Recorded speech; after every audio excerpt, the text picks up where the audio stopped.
It's been 34 years India last made any changes in its education policy.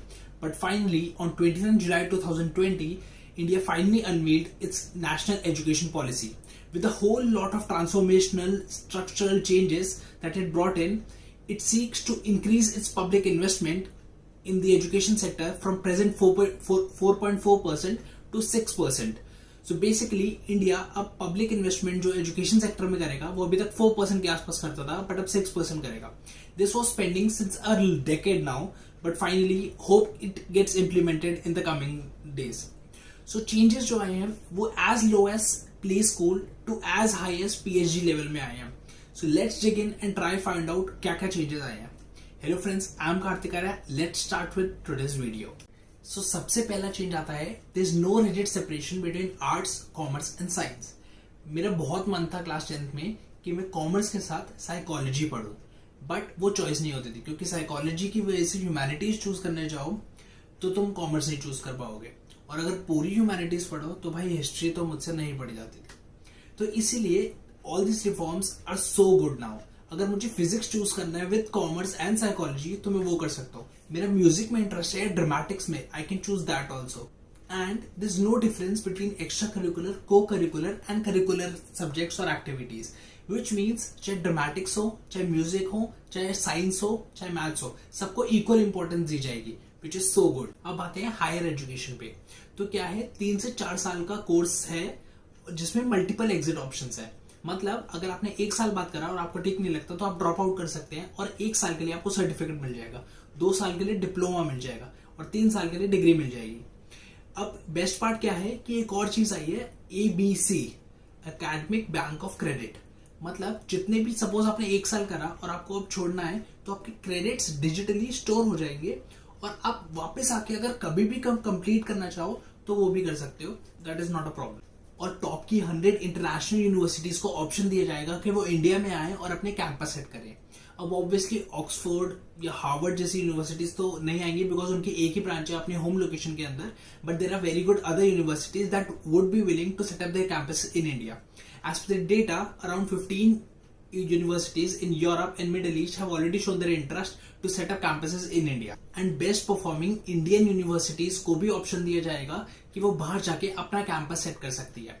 अब इससे सबसे government को क्या फायदा होगा? अराउंड 40,000 करोड़ रुपए हर साल स्पेंड होते हैं जो इंडिया के बच्चे बाहर जाके एजुकेशन पे स्पेंड करते हैं. तो बहुत ही ज्यादा फॉरेक्स सेव होगा गवर्नमेंट को if international universities come to India and set their campuses in India. अब नेक्स्ट आते हैं स्कूलिंग पर. तो स्कूलिंग में क्या है कि नया जो सिस्टम आया वो है 5+3+3+4.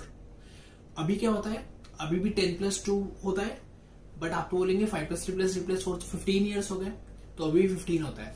अभी 1 साल का प्ले स्कूल होता है, और फिर नर्सरी और प्रेप होता है, और फिर 1st to 12th होता है. बट अब जो 5+3 है उसमें क्या होगा, जो पहले के 5 साल है वो स्ट्रॉन्ग बेसिक फाउंडेशन बिल्ड करने में लगाएंगे. अगले 3 साल सिर्फ हम एक्सप्लोर करेंगे वेरियस सब्जेक्ट्स ऑफ एजुकेशन.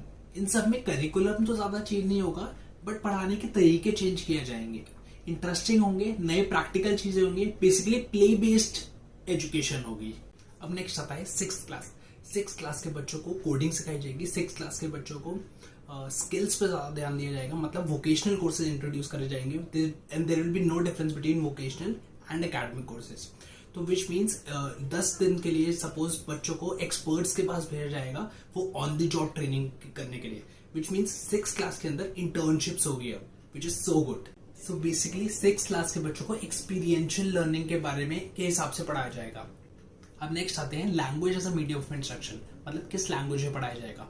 इन्होंने बोला है कि where ever possible 5th class के बच्चों को मदर टंग या रीजनल लैंग्वेज में पढ़ाया जाएगा.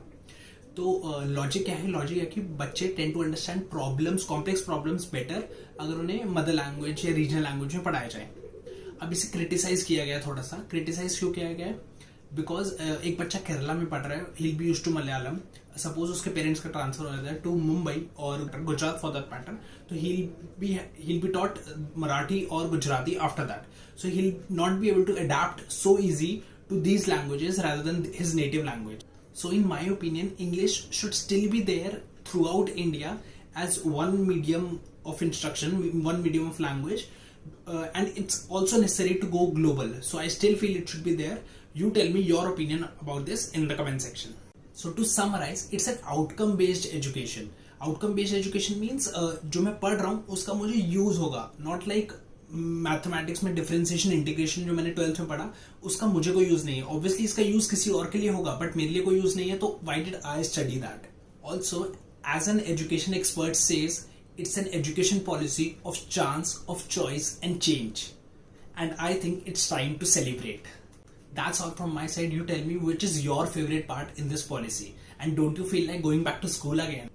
Please like, share and subscribe to my channel, और also please press the bell icon ताकि अगली बार मैं कोई भी वीडियो लेकर आऊँ तो आपके पास भी वो नोटिफिकेशन आ जाए. That's all. Stay safe.